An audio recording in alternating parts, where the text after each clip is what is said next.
Uniclac.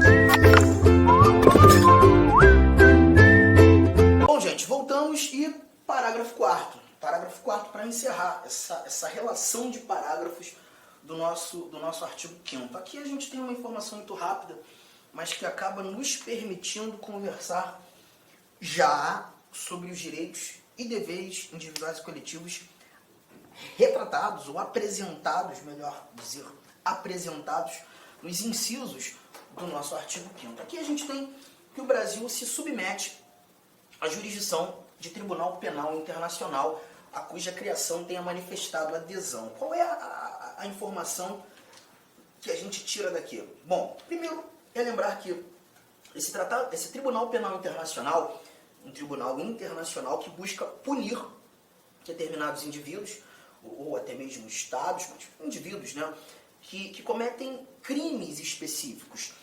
O Estatuto de Roma não é necessário examiná-lo, estudá-lo, pelo menos aqui no âmbito do direito constitucional, mas eu só cito, é justamente a regulamentação, as regras de processo e julgamento desse Tribunal Penal Internacional. Esse Tribunal Penal Internacional, ele também é conhecido, né, de maneira informal, e isso você escuta na televisão, como Tribunal de Haia, ou Tribunal Internacional dos Direitos Humanos. E ele busca julgar indivíduos que cometam crimes de guerra, crimes de genocídio, crimes contra a humanidade. Então é um tribunal organizado, né, sustentado, desenhado, delineado pela Organização das Nações Unidas. E a proposta é justamente essa, punir indivíduos que cometam tais crimes. Esse parágrafo 4º, ele não existia na redação original da Constituição de 88. Ele surge aqui por meio de emenda constitucional. A mesma emenda constitucional 45 de 2004 que fez nascer esse parágrafo 3º que nós conversamos agora há pouco, né? E nesse parágrafo 4º nós encontramos a recomendação dessa jurisdição, né, que o Brasil submete à jurisdição. Então o que eu quero que você perceba é que se porventura um brasileiro, né, cometer crimes que sejam de competência do Tribunal Penal Internacional, o Brasil não vai se opor que esse indivíduo brasileiro seja julgado no Tribunal Penal Internacional. E Arthur, o que está me incomodando aqui você falou que esse tribunal é um tribunal chamado também de Tribunal de Haia. Haia é uma cidade na Holanda. Então a sede desse tribunal não está no Brasil, por óbvio, está num país europeu. E se o Brasil se submete a essa jurisdição, caso o Brasil, caso um brasileiro cometa um crime que seja de jurisdição do TPI, esse brasileiro vai ser extraditado para a Holanda para ser julgado lá? Porque essa é a minha dúvida que paira aqui, né? Vai ser extraditado? Não, ele não vai ser extraditado, não há que se falar em extradição. Mas como é que esse julgamento vai acontecer? Aqui você tem o chamado Instituto da Entrega. Esse brasileiro será entregue a julgamento, tá? Arthur, não estou entendendo, não sei o que é extradição, não sei o que é entrega. Está me deixando meio confuso. Então vamos falar de extradição nesse momento. Olá, meus amigos, minhas amigas. Eu sou o professor Lac. Inicialmente eu peço licença para vocês, pois interrompi o seu vídeo, seus estudos. Mas eu tenho que dar para vocês aqui um recado muito importante, até porque vocês estão aí fazendo esse curso no YouTube. No YouTube faz parte do nosso projeto social que dá lá com cursos. Então é o seguinte, esse curso aqui no YouTube, ele é completaço, tá? Completaço. Então você pode acessar o nosso canal, né? Participem aí, eu quero realmente que vocês compartilhem, eu quero que vocês estudem por essa playlist nossa aqui da Lá Concurso. Uma vez por mês, né? Aliás, toda semana, nós aqui da Lá Concurso, nós fazemos isso. Nós escolhemos um curso, né? Aliás, um concurso, disponibilizamos esse curso no YouTube, 100% gratuito para a galera. Ah, professor, como é que eu tenho acesso ao material?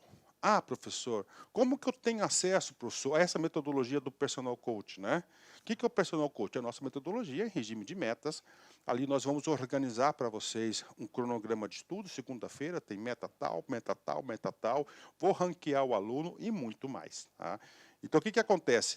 Para você ter acesso ao material Personal Coach, nós estamos pedindo uma singela contribuição, tá? Uma singela contribuição, até para manter toda essa estrutura que nós temos aqui da Lá Concurso. O curso nosso aqui, ó, por R$ 39,90. Isso mesmo, R$ 39,90. é o que nós estamos pedindo aí para que o aluno aí participe do nosso super projeto da Guarda Municipal. E papo reto, cara, se você aí estudar pelo nosso material, pode ter certeza absoluta que você vai ter todo o conhecimento necessário para fazer uma excepcional prova. Poderá ser aprovado. Tudo aquilo que cairá na sua prova estão nas nossas aulas, eu garanto para vocês, tá? Então, eu já vou despedir de vocês aí. Contribuem conosco aqui da Lá Concursos. Cara, e não só, né, nesse projeto, nós temos que incentivar a gente aqui também a continuar ajudando aí milhares de alunos. Cara, todo vídeo, vai lá, dá uma curtidinha no vídeo, faz um comentário. Tem um link aqui na descrição desse vídeo, que é um grupo de WhatsApp aberto, tá, para que os alunos aí troquem experiência. Tá? Nós temos aqui um colaborador nosso que é o gestor desse grupo, eu também faço parte do grupo, tá certo? Faço parte desse grupo também. No que eu puder contribuir, eu estarei contribuindo. Tudo bem? Espero vocês aqui na LAC. Tchau, tchau. Volta aí, pega a sua Constituição, pega aí os seus slides, e nós chegaremos a esse nosso inciso 51. O inciso 51 está aqui na tela. A gente vai conversar sobre extradição, tá? Primeira coisa, quando a gente fala de extradição, a gente está falando de uma comunicação que será alinhavada entre dois estados soberanos, e a pretensão dessa comunicação é justamente decidir pelo destino de um determinado indivíduo, pretenso autor de um crime, ou um indivíduo já julgado, condenado, né? E aí os países eles articulam essa comunicação no intuito de saber qual deles irá julgar esse indivíduo ou fará com que aquela pena seja cumprida.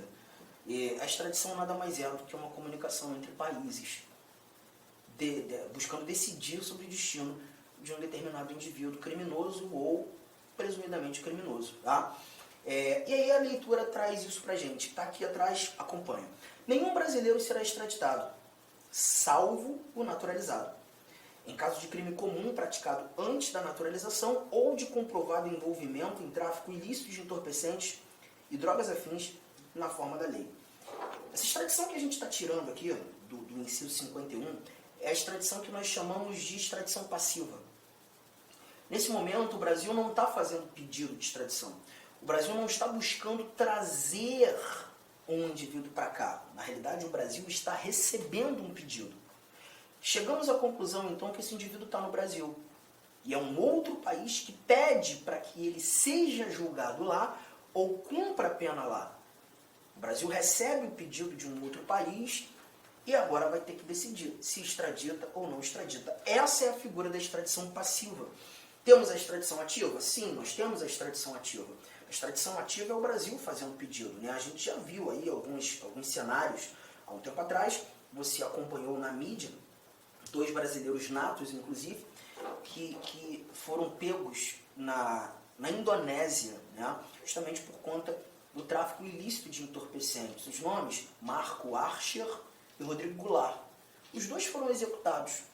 Na Indonésia, o tráfico ilícito de entorpecentes enseja a pena de morte.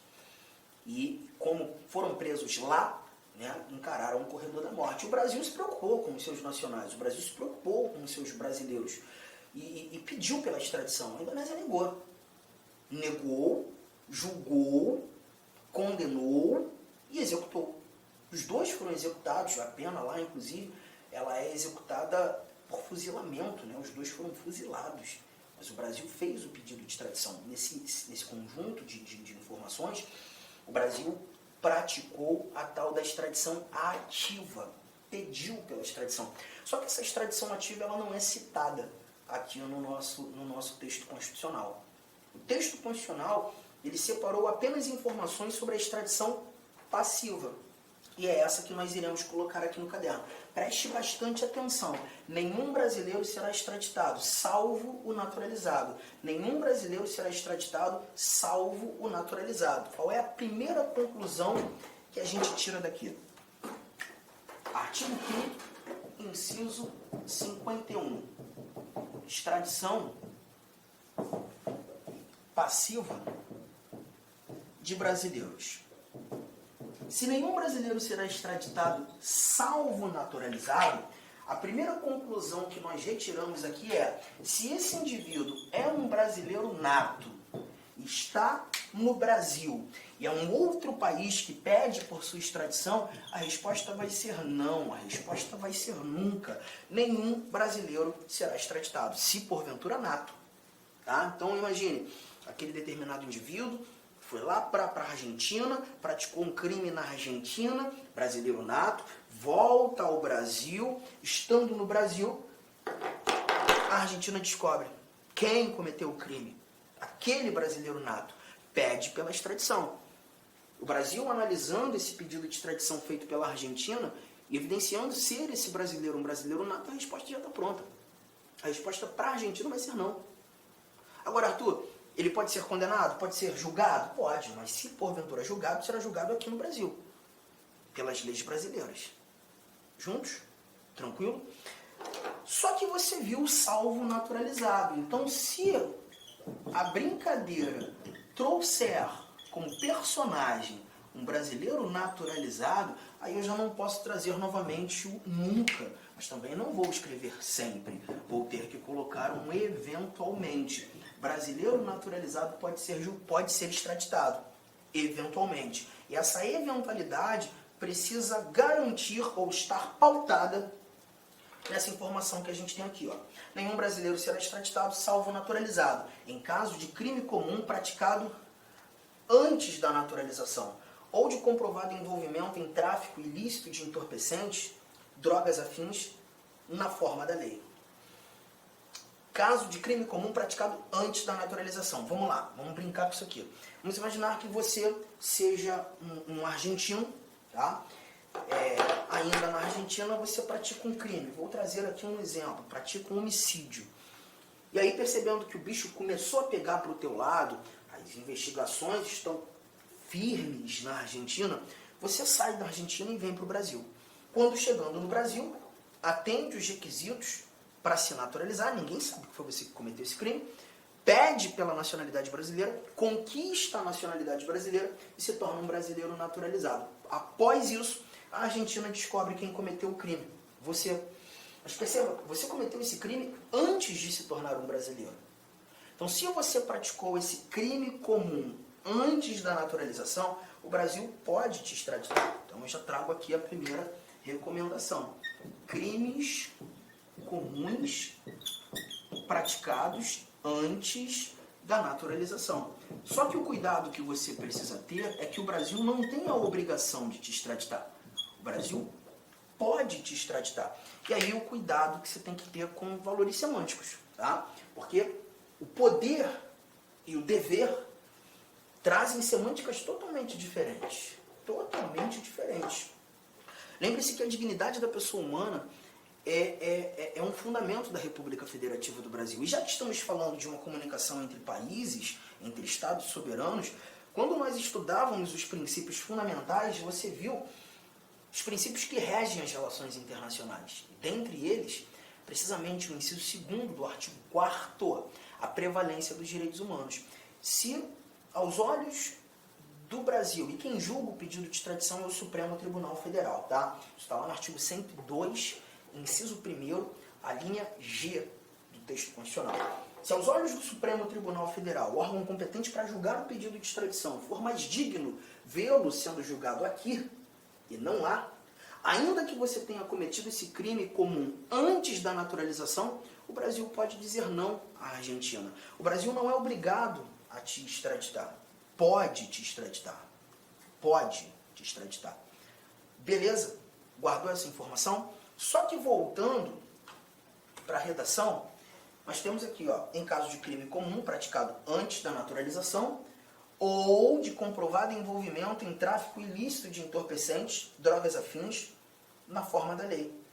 Então, comprovado envolvimento em tráfico ilícito de entorpecentes também enseja a extradição. Só que nesse caso, quando tratando desse crime em especial, desse crime específico, a gente não tem a necessidade de avaliar se, porventura, o comprovado envolvimento aconteceu antes da naturalização ou depois da naturalização. Seja antes, seja depois, a extradição vai ser discutida.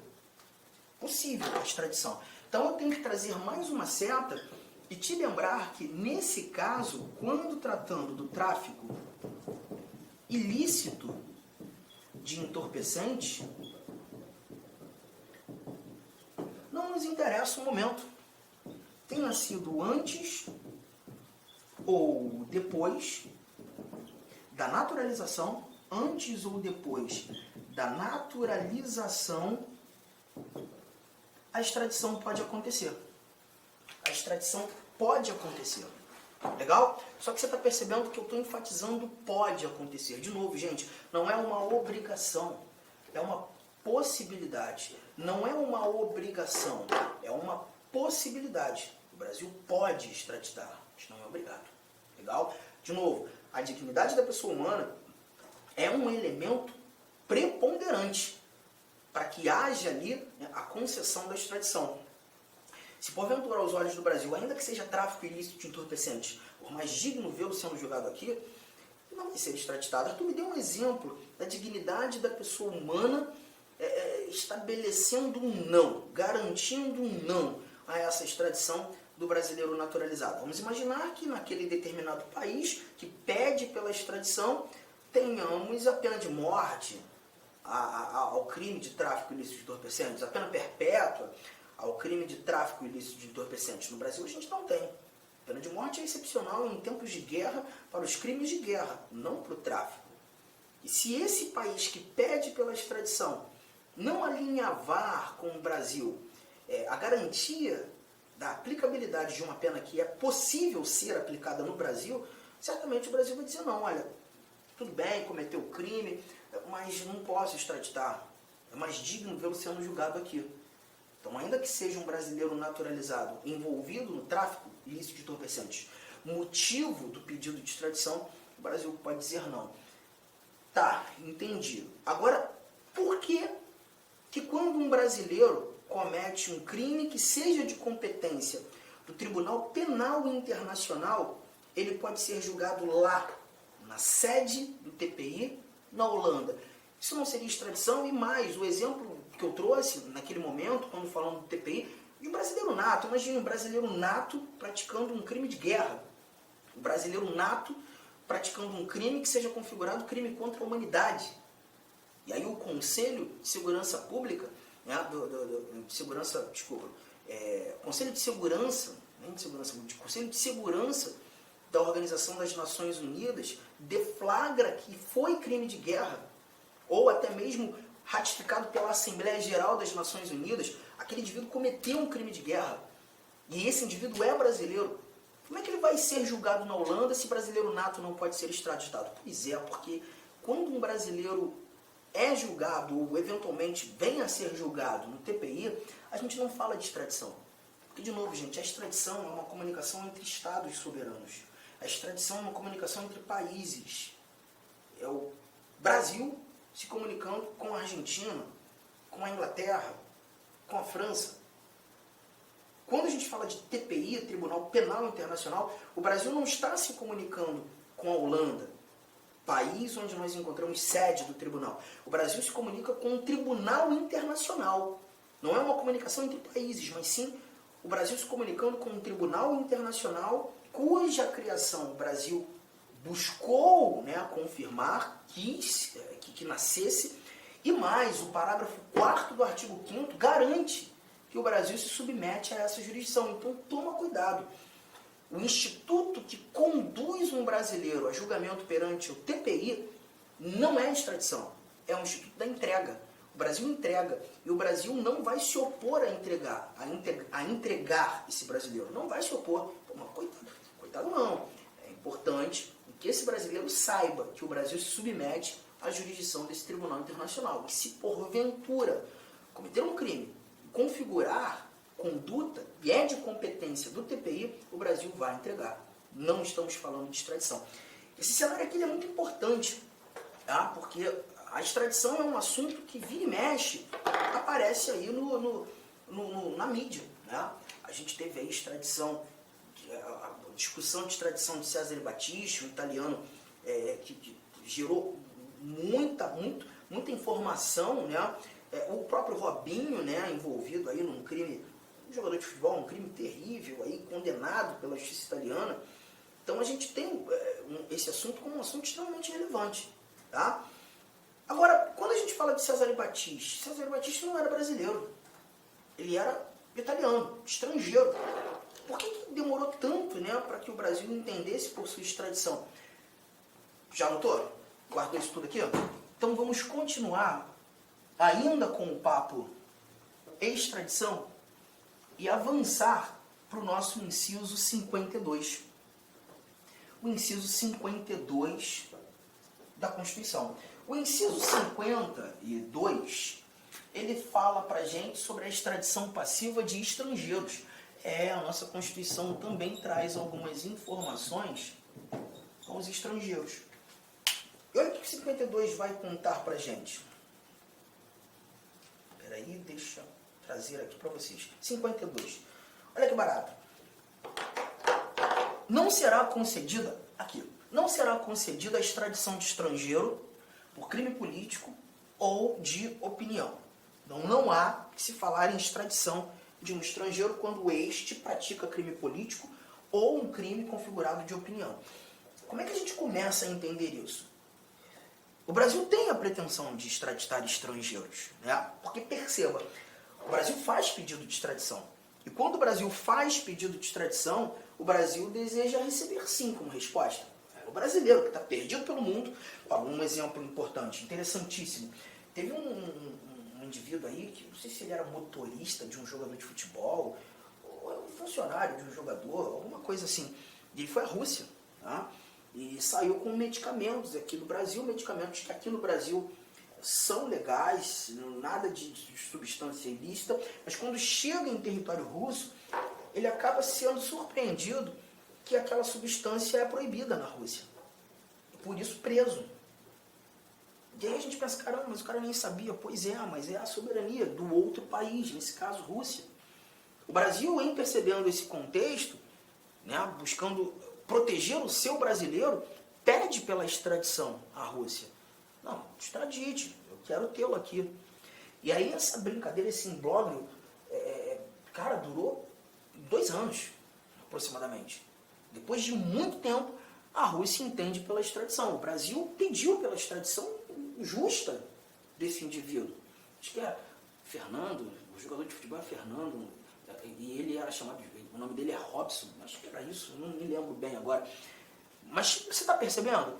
E o Brasil, se porventura recebesse um não como resposta, fazer o quê?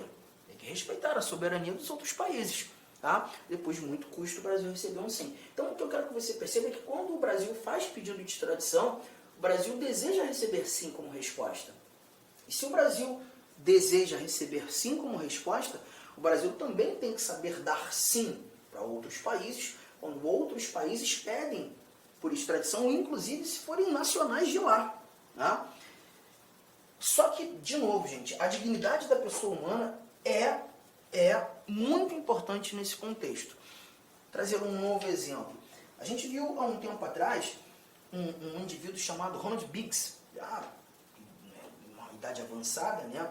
Ele cometeu o crime na Inglaterra, inglês, ele é inglês e cometeu um crime na Inglaterra. Foi até o assalto ao trem pagador, né? Muito conhecido aí na mídia. E depois de muito tempo o Brasil recebe esse pedido de extradição e o Brasil deu um não à Inglaterra, ainda que ele fosse inglês. Por quê? Porque aos olhos da legislação brasileira, o crime dele já tinha encarado a prescrição. E se encarado a prescrição, ele não seria julgado por esse crime, estando no Brasil. E não poderia, pela dignidade da pessoa humana, permitir que ele fosse julgado lá. O Brasil não extraditou. Está percebendo? A dignidade da pessoa humana é um elemento muito importante nessas comunicações alinhavadas entre os países. Só que nesse caso da extradição de estrangeiro, a Constituição é objetiva em determinar um não à extradição, quando o Supremo entende ser crime político ou ser crime de opinião praticado por esse estrangeiro. Então, peraí, como é que a gente vai arrumar aqui essas anotações? Haverá pretensão da extradição. O Brasil tem a pretensão de extraditar, exceto e de maneira objetiva quando o Supremo Tribunal Federal entender como crime político, aí não tem como extraditar, ou entender ser crime de opinião, não tem como extraditar. Crime político, gente, a análise do crime político é evidenciar a motivação do crime. E aí aparece o Cesare Battisti, um italiano, era um dos líderes do Partido Comunista Italiano, década de 60 para a década de 70, praticou crimes na Itália, dentre os crimes, vários crimes, dentre os crimes até homicídio. Tá? E aí ele foge para o México, do México vem para o Brasil, estando no Brasil, a Itália pede por sua extradição. Se não me engano, esse pedido aconteceu no ano de 2007. Ele tinha, inclusive, sido condenado na Itália. Né? E o Brasil, num primeiro instante, entendeu como crime comum. Né? Estávamos sob a gestão do Luiz Inácio Lula da Silva, e o Lula não extraditou, né? O que foi muito comentado à época. Mas o Supremo, logo após, muda a sua decisão, entendendo como crime político, motivação política. E isso ensejou a concessão de asilo político por Cesare Battisti.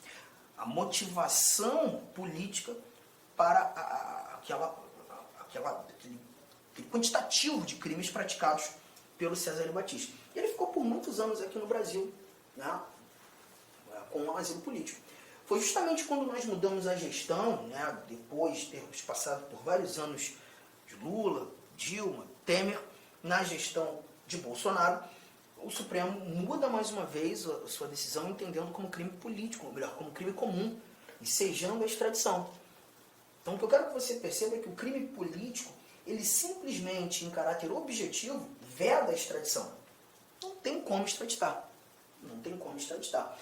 Crime de opinião. Crime de opinião, não, assim, o exemplo que eu vou trazer, ele não chegou a acontecer, mas a gente vai criá-lo.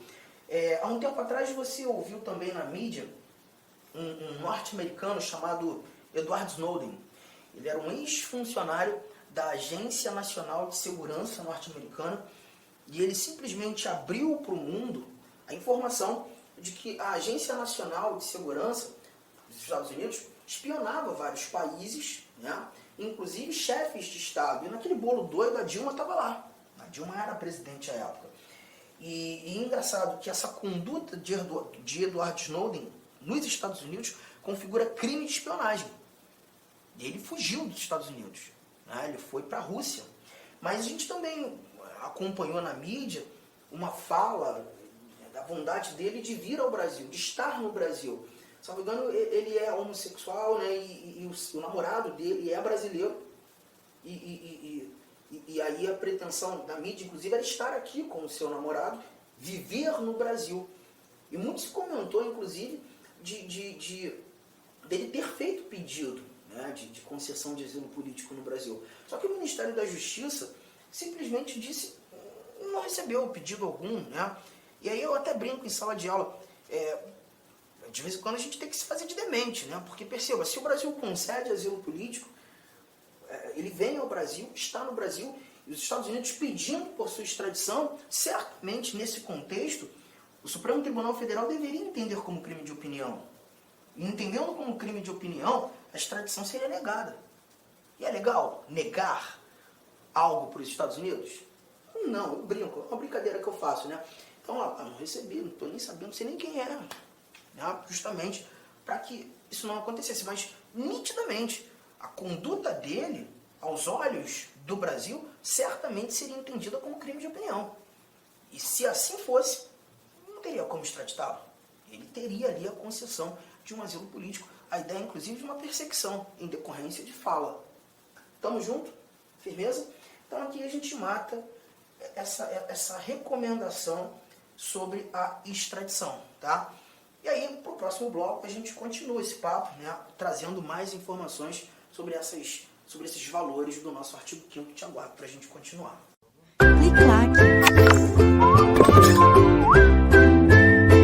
Olá, Olá, meus amigos, minhas amigas, eu sou o professor Lá aqui, com muito prazer, muita satisfação, estou aqui para fazer um convite muito especial para você que deseja ser guarda municipal.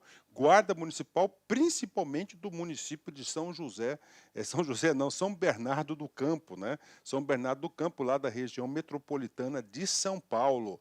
Eu sou o professor Lá aqui, especialista em concurso público, concurseiro profissional também.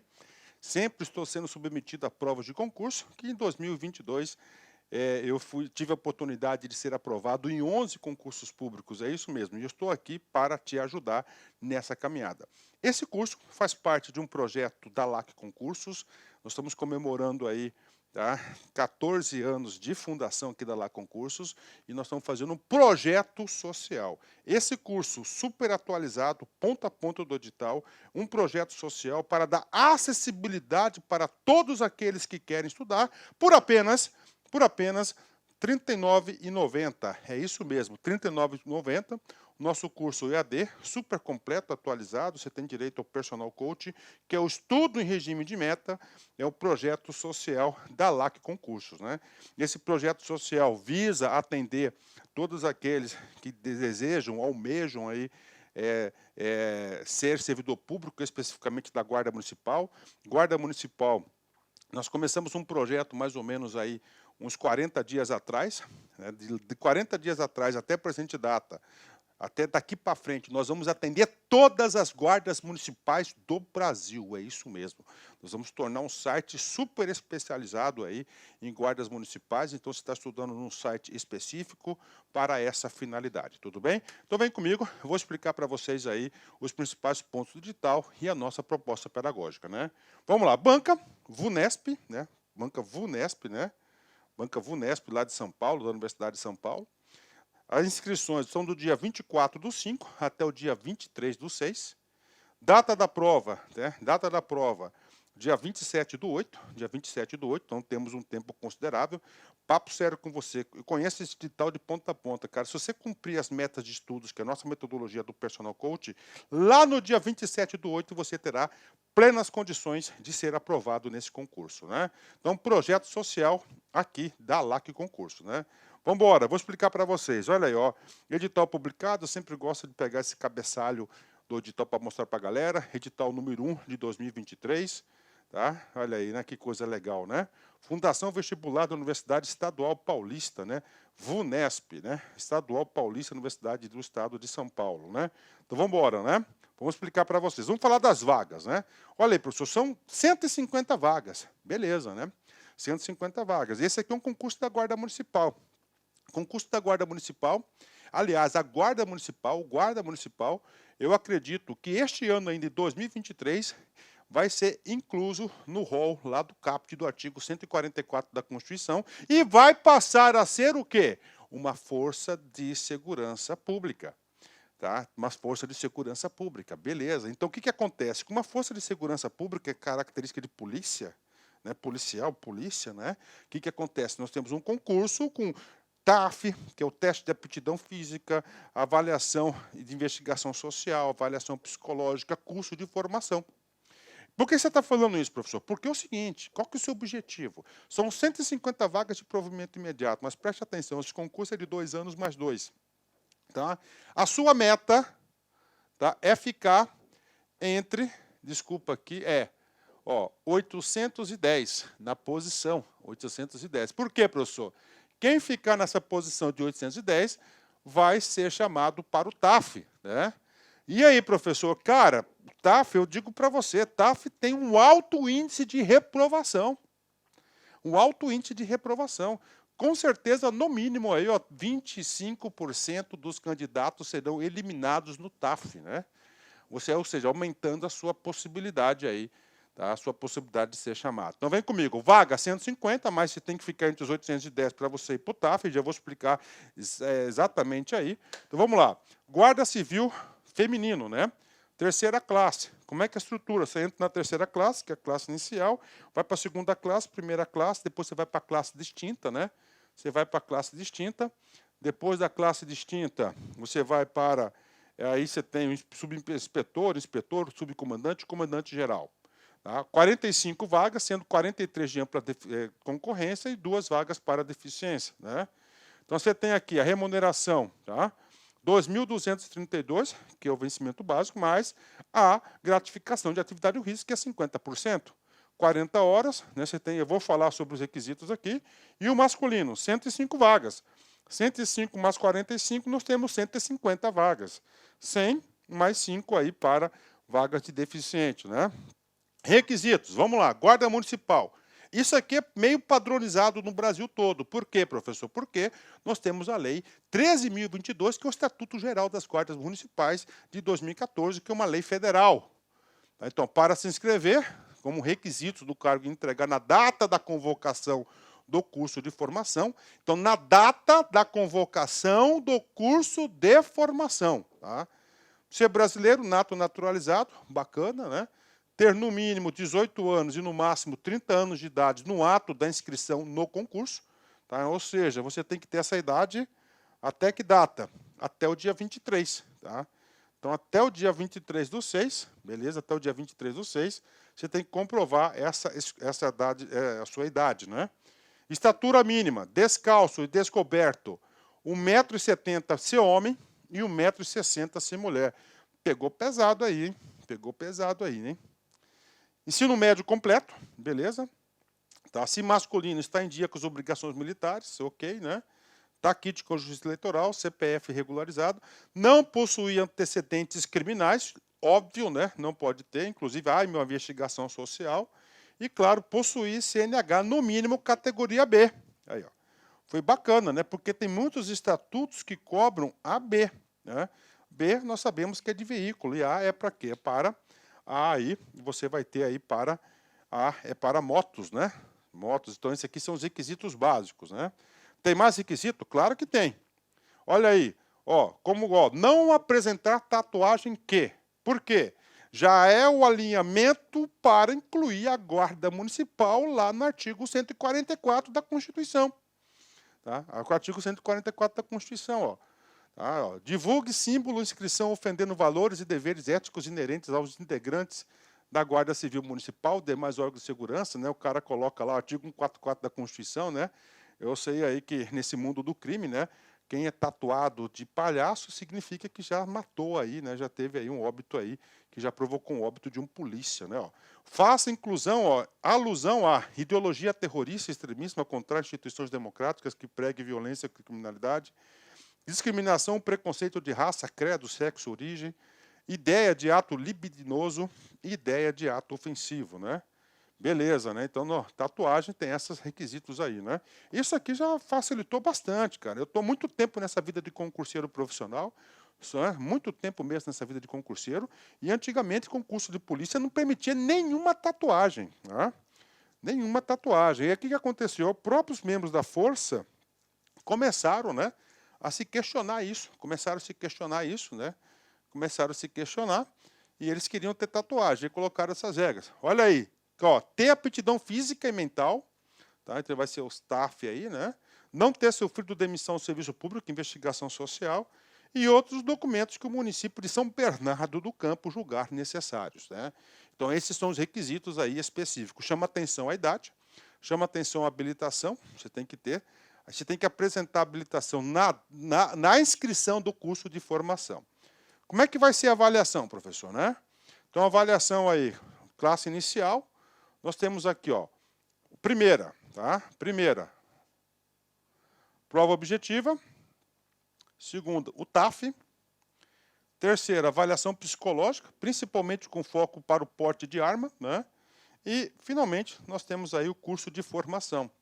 O curso de formação, eu já adianto para você, vai ser de responsabilidade do município.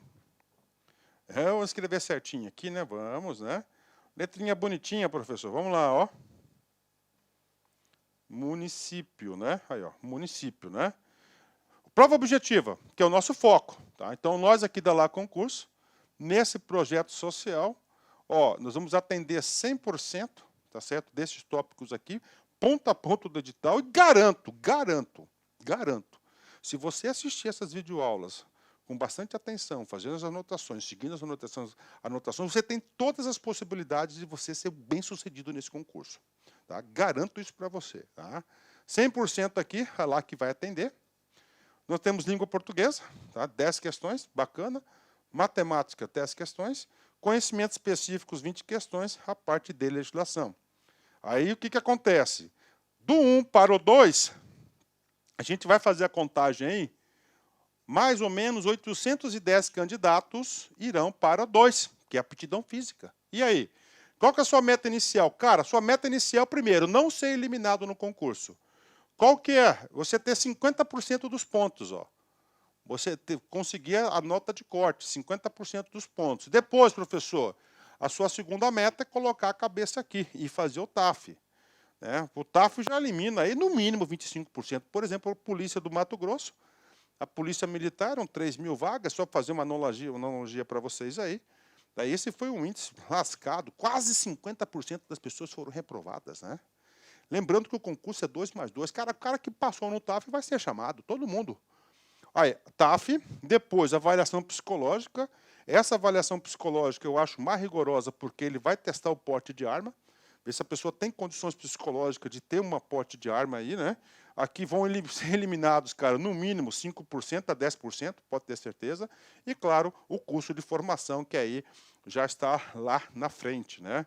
O cara está lá na frente. Então, essa aqui é a estrutura de quê? Da prova, da avaliação aí. Isso aqui tem que ser, tá certo? Isso aqui tem que ser, tá? A sua, como é que eu falo aí, né?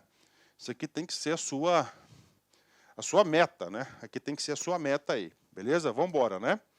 Julgamento das provas, aqui a fórmula normal, né? Aí, ó, a fórmula normal aí, tá? Aqui que é o NA, número de acertos do candidato, beleza? Multiplicado por 100 dividido pelo TQ, que é o total de questões da prova, que no caso aqui são 40 questões, né? Ó, 40 questões aí, beleza, né? Olha só, será considerado habilitado para as próximas fases o candidato, do concurso, o candidato que obtiver na prova objetiva, no mínimo, nota igual a superior a 50, considerando a convocação estabelecida na tabela do item, né? 50, eu falei 50%, mas eu estou errado, tá? Eu falei errado.